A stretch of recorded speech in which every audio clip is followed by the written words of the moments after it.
everyone, and welcome to Module 7, Application of Self for Interpersonal Leadership. During the residency, my team spoke about many different problematic situations happening in our organizations.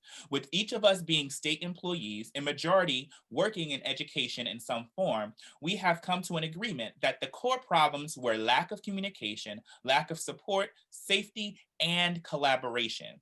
All of these problems were significant before the pandemic, but have gotten worse as we go deeper, as we navigate this new reality. During this presentation, we will explore these problems in depth and its connection to the deeper problem, trust.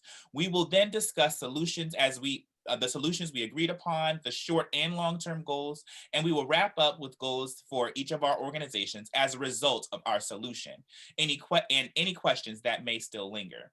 I would now like my teammates to introduce themselves and their organizations as we go into depth of the problem. I will start with myself being Jeffery Epting, and I am a teacher. My name is LaNitra Palmer, and I'm a returning student advisor with Miami-Dade College. My name is Samantha Dugue, and I am a teacher in Miami-Dade County Public School System.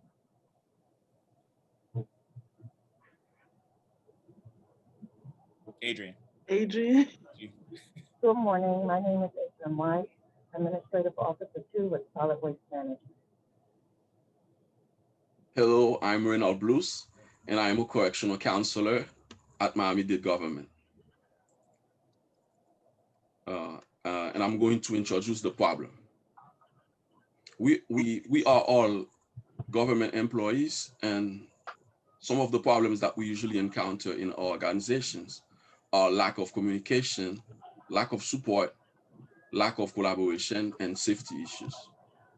As Jeffrey just said earlier, these problems have existed for some time in our organization. However, the COVID-19 pandemic has exacerbated the situation that was already quite complex. The first one, lack of communication, is a contributory factor to all the other problems, given the fact that a lack of communication also involves lack of support, lack of collaboration, and safety concerns. When there is a lack of communication in the workplace, meaningful exchanges in which staff can learn from one another cannot take place. And as we know it already, effective communication can build trust and collaboration among staff.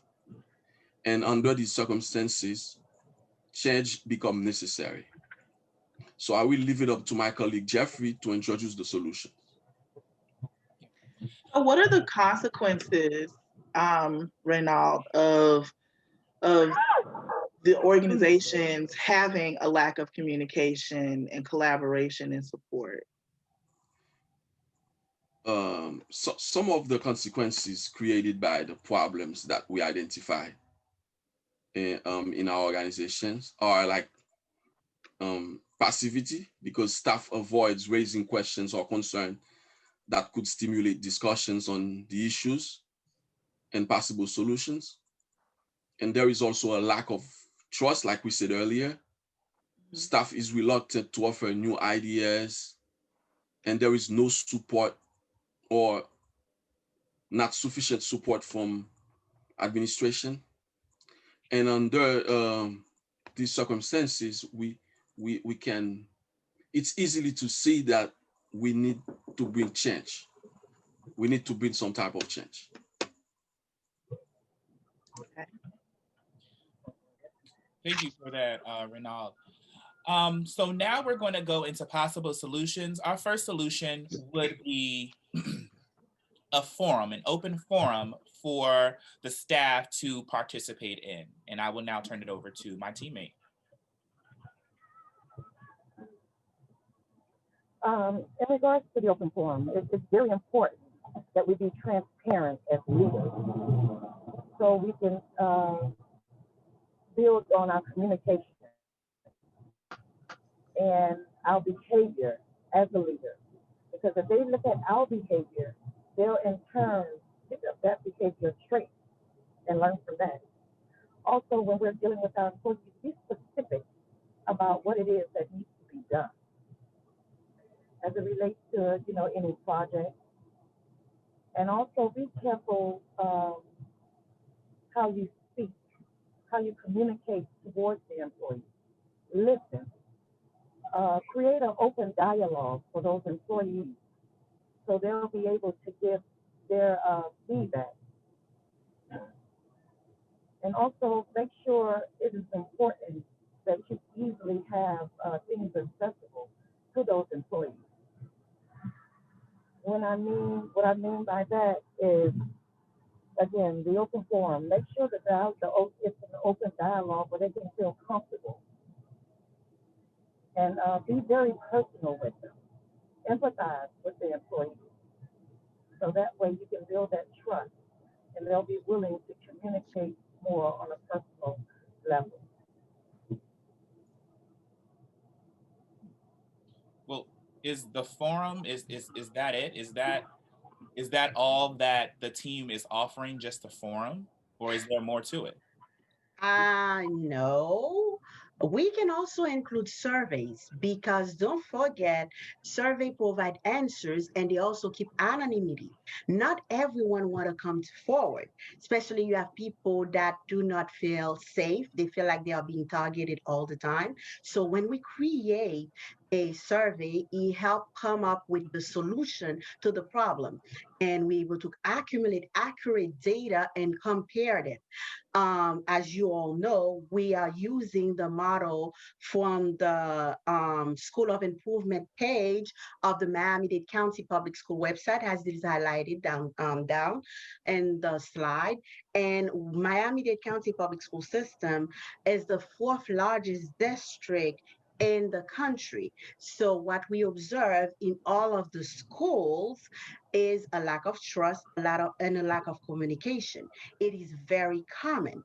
And as teachers, when we bring the problem together and we sit down and we realize it, so we can come up with an action that can achieve desired result and minimize the risk. Because you do know, I think Reynald talked about that, the consequences, people just do not care anymore. So people are not going to go above and beyond. They're going to tell you, this is not part of my contract, therefore I'm not doing it. So if at dismissal, for example, we are not required by contract to escort the students to the bus. So I'm not going to do it. But because I feel safe, I feel like I'm in a good environment where I am heard and understood. So I don't have a problem walking my students to the bus. So there will not be an accident, the kids will not miss the bus, and there will be a drama-free environment. So the survey helped with that also. Does that answer your question, Jeffrey? I believe that answers my question, but I have one more. How will each staff member and people of the community be heard? Like, how will they be heard individually? You know what? They will be heard because as me, I am a chairperson, and being a chairperson, I can be a voice for the voiceless. Especially one good example that I can come up with. We have a teacher that just got surplused at our location. He is new, he is scared. They give him a brand new subject to teach because he's certified in it, but he has never taught it before. So he has a lot of anxiety. And to make matters worse, he is being bullied by another teacher. And the bullied has been brought to my attention as like a lunch joke conversation. Immediately, I had to remediate and tell the people, listen, this is not a joke. This is bullying close to racism. Because for a white teacher to tell a black teacher, you are not allowed to come into the elevator with me, this is a problem. So therefore, as we speak right now, on Monday, I have a meeting with my UTD rep, and we are going to the principal asking for a diversity training because it is totally unacceptable. So their voice will be heard. Because if you have people like you, like LaNitra, Reynald, Adreann, and myself, they will be heard. So having those representatives for each part of the organization will then in turn have each individual voice in the organization be heard because you're bringing those problems to the community, to the survey, to the forum. Is that what you're saying? Exactly. Exactly. If you have, I am in the ESOL department, you have other people in other department that think just like me. This is why we have the forum, and together we will feel safe enough and strong enough, have the courage to come forward and present the problem. Okay. So what are some long-term and short-term goals that we see from this survey and from this forum? What are some goals that we see?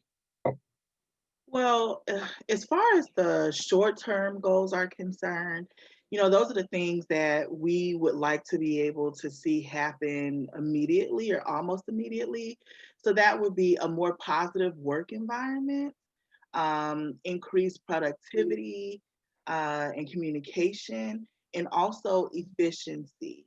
I believe that if those are the things that we're able to see in the short term, then it gives people hope that things can get better, and they will be more willing to stick around to contribute to the long term goals, or the return on investment, which would ultimately be a culture of transparency.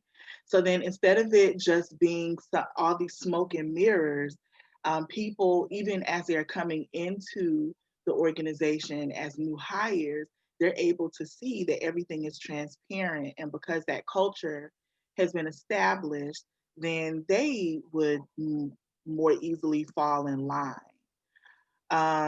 Also, corporate buy-in, where people will begin to feel like they are a part of making an impact on the company.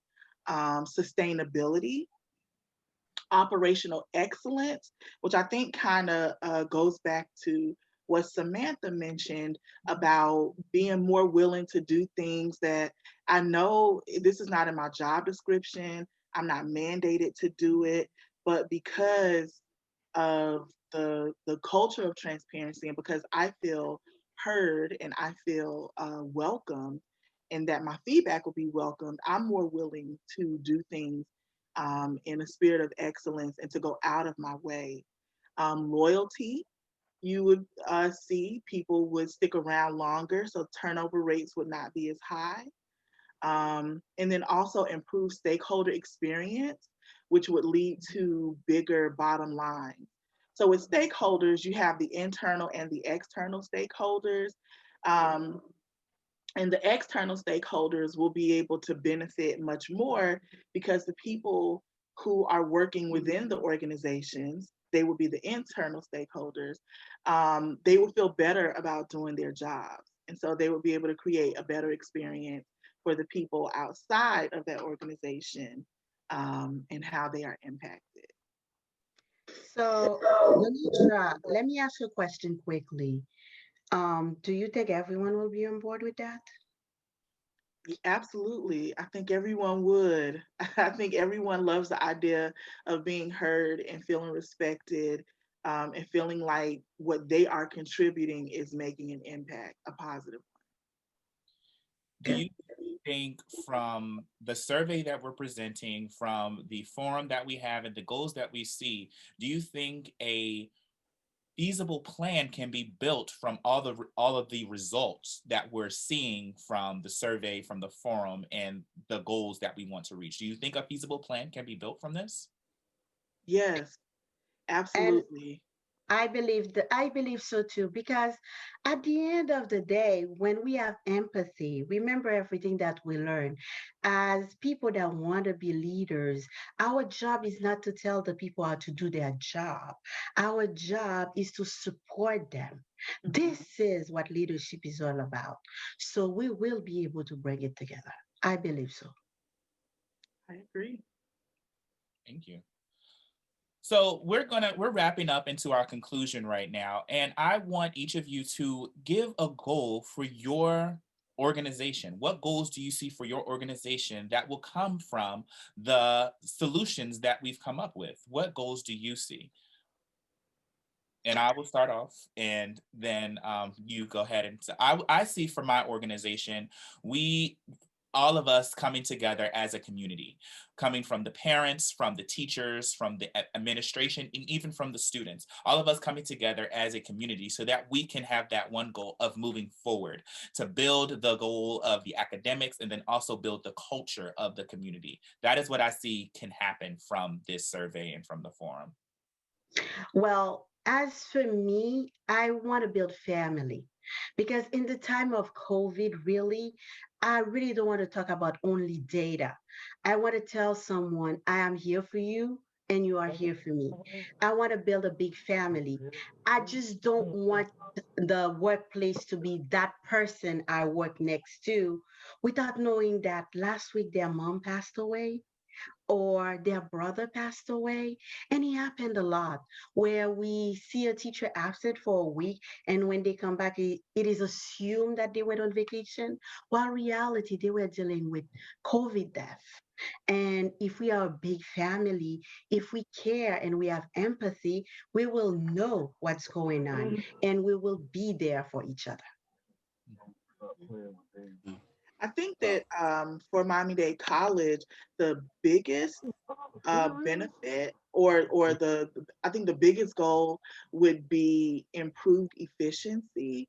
Miami-Dade currently has 9 campuses, and each campus operates as its own college or institution. And so that leads to a lot of miscommunication, um, and just a lot of inefficiencies, things having to be done over and over. I think that it saves time and everyone has a much better experience, especially the students, to where they would want to continue and finish their education. And if they ever decided to come back to get their bachelor's degree, they won't feel like they had such a horrible experience getting their associates that they'd much rather go somewhere else. Yes, my goal is to increase meaningful exchanges between among staff in my organization. And what I mean by meaningful exchange, I mean communication where staff learn from one another. Because we work with young offenders, juveniles, and we want to make sure that they return to the community safely. And if we can communicate enough, and if we can trust enough inside, if we can trust one another inside the organization, so we more likely to make that safety happen, not only in the organization, but also in the whole community. Okay, for me as a leader, I agree with all of you guys, what you're saying, all of my colleagues. However, I want to add that first and foremost for me, humanity. Just remembering that we all are human, whether it's all good or bad. And being a team player, just getting more involved and being a part of the team.